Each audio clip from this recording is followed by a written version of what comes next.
Hello বন্ধুরা, সবাই কেমন আছেন? আমি আজকে আপনাদের সামনে একটি সুন্দর ভিডিও নিয়ে আসলাম। এই ভিডিওর মাধ্যমে আপনারা দেখতে পারবেন বাংলাদেশের কিছু স্থানের নাম রয়েছে যে নামগুলো অনেক খারাপ, অনেক বাজে মন্তব্য করেন। আসুন আজকের ভিডিওর মাধ্যমে আমরা দেখে নেই। এই ভিডিওর মাধ্যমে দেখতে পারবো আসলে এই জায়গার নামগুলো কি কারণে, কি জন্য, কিভাবে হয়েছে, বিস্তারিত থাকতেছে আমার এই ভিডিওতে।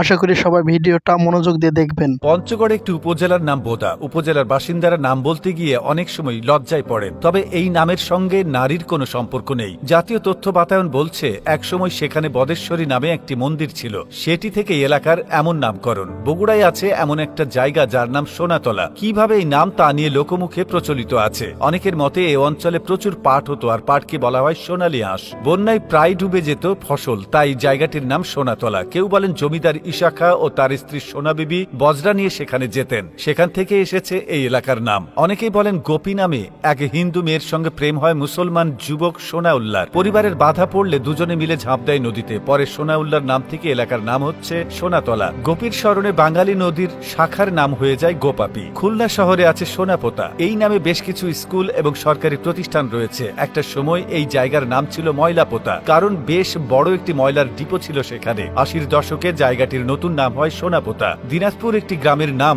কামড়া। সিরাজগঞ্জের একটি ইউনিয়নের নাম খাড়া। বরগুনা জেলার একটি ইউনিয়নের নাম সোনাকাটা। বলাই বাহুল্য কোনটির নামকরণের সঙ্গেই মানুষের কোনো অঙ্গের সম্পর্ক নেই। নওগাঁর পত্নীতলা নাম নিয়েও হয় হাস্যরস, কারণ পত্নী শব্দের অর্থ স্ত্রী। তবে সরকারি তথ্য বলছে এলাকার নামের সঙ্গে পত্নী বা স্ত্রী শব্দটির সম্পর্ক নেই। মূলত পাঠানদের রাজত্বকালে বর এলাকায় অনেক পরগনা ছিল। পাঠান রাজকর্মীরা বর্তমান পত্নীতলা বাজারে অবস্থান করে জমির বন্ধক নিতেন, সেখান থেকেই পত্নীতলা। একইভাবে রাঙ্গামাটির জুড়াজুড়ি উপজেলার চুমাচুমি সরকারি প্রাথমিক বিদ্যালয়ের নামের সঙ্গে চুমুর কোনো সম্পর্ক নেই। নামটি এসেছে সেখানকার সুবলং নদী তীরে। সুবলং নদীর চাকমা নাম সলক। এর দুটি উপনদী মিলেছে জুড়াছড়িতে। মুখোমুখি শব্দটিকে চাকমা ভাষায় বলা হয় সুমসুমি, পরে বিকৃত করে নাম হয়ে যায় চুমাচুমি। চাঁদপুর মতলব উপজেলার একটি বাজারের নাম ল্যাঙ্গারহাট। আরো কিছু এলাকায় এমন বিদঘুটে নাম রয়েছে, যেমন নারায়ণগঞ্জের ২৫০০ উপজেলায় এই নামের পেছনে আছে বাঙালির বীরত্বের ইতিহাস। ঈশা খাঁর হাতে মুঘল সেনাপতি মানসিংহের পরাজয়ের পর মুঘল সম্রাট বাংলার জমিদারকে ডেকে পাঠান, বলেন তাকে রাজকর দিতে হবে না, স্বাধীন থাকবেন তিনি। তবে ফেরার সময় মানসিং কিছু রাজকর্মী দিয়ে